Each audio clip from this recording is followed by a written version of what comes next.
Narinig mo ba yung AFP generals na nag-walk out sa isang command conference kasama ang isang top government officials noong July 4 sa General Headquarters Camp Aguinaldo?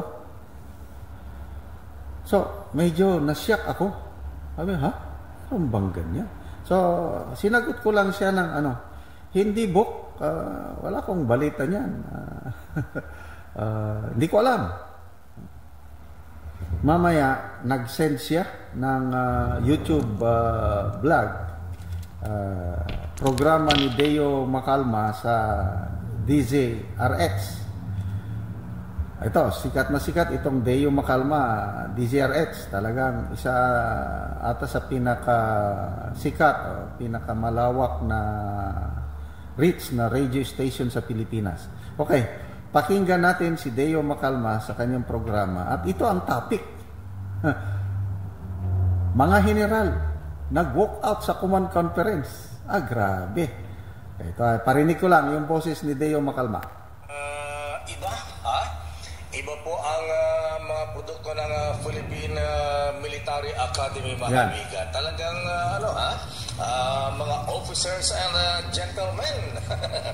Bakit kanyo mga kaibigan alam nyo ba, ha? Abay, ayon sa aking bubid sa loob ng Campo Aguinaldo, Justice Sam, abay, akalain po niyo mga kaibigan bagamat nakipagtalo paminsan-minsan ang mga generals, pero iba yung kanilang attitude, yung kanilang pamamaraan. Abay, katulad na lamang ito, Apo Commander-in-Chief, Mr. President, good morning. Abay, nagkaroon po ng discussion, maibigan. Mainitang discussion ng isang top general at isang opisyal ng gobyerno, maibigan. Abay, siyempre, anong pinagtalunan? Tungkol po sa national security issue. At ang ginawa nitong general, abay, iba ang breed talaga ng mga taga-PMA, mga mista. Ang ginawa ni General, di siyempre, bossing na yung kadiskusyonan niya. Ang ginawa ni General po, mahabigan talagang tumayo, ayan, pay in attention, at sinaluduhan. Sinaluduhan po mabigan yung government official. Dahil anyang lumala pa yung discussion, tumayo si General at sumaludo. At ang sabi doon sa government official, permission to leave, sir. Ayan, sumaludo. Pagkatapos lumabas, nag-walk out na doon sa conference hall. Ganon po ang ginawa. Pero alam nyo, reaction mga kabigan, abay nung sumaludo at nag-ask ng permission to leave itong si General, abay yung mga kasamang general doon sa kwarto sumunod din, lumabas din. Okay. Maganda pa yung mga dagdag na komentary ni Deo Macalma. Kailang pinutol ko dahil mayroong music. I am a soldier away from home. Baka makapiright tayo. Grabe. Parang, what's happening? So una, sino yung top government official? Hindi niya pinangalanan. Wais din itong si Deo Macalma. Sino yung top general? Di rin niya pinangalanan.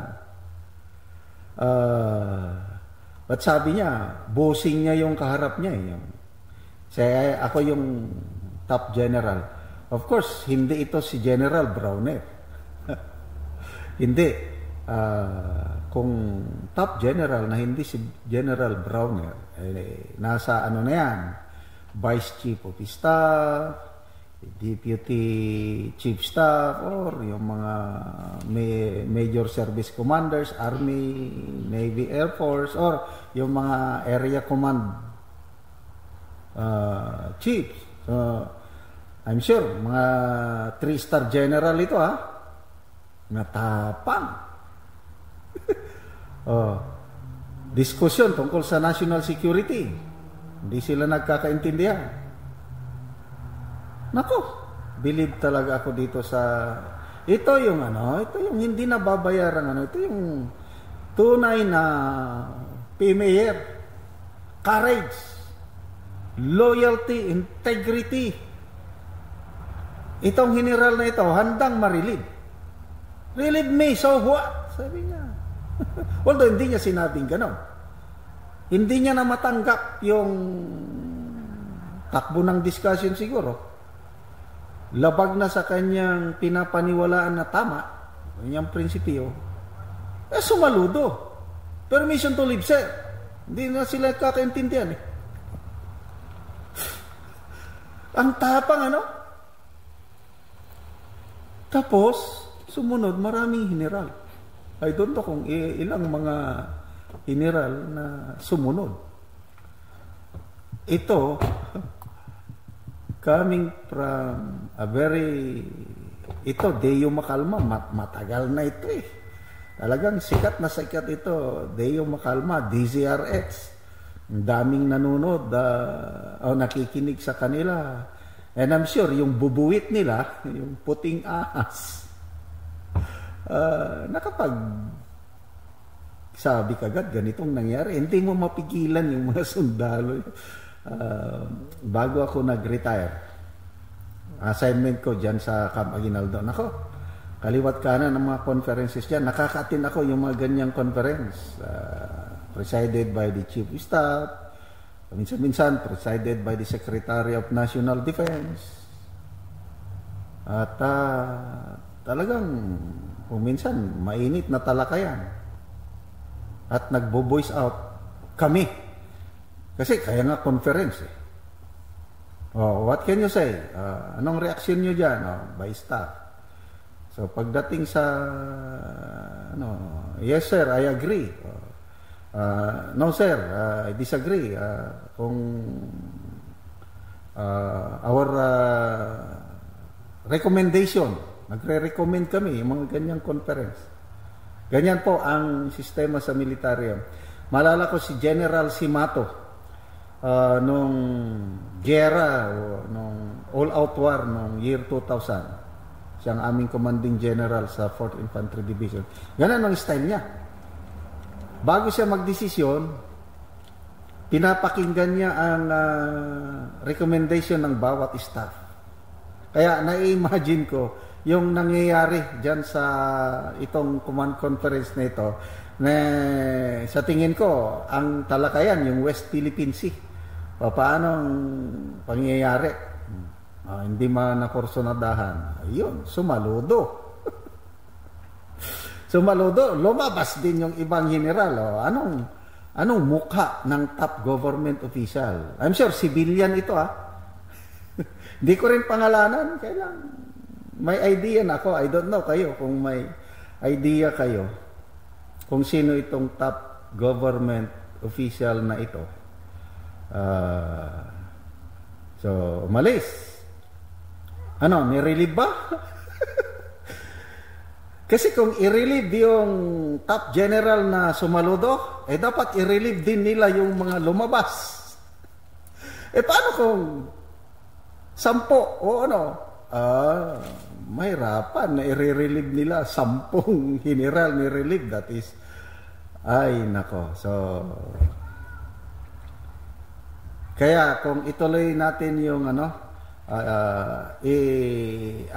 ko na lang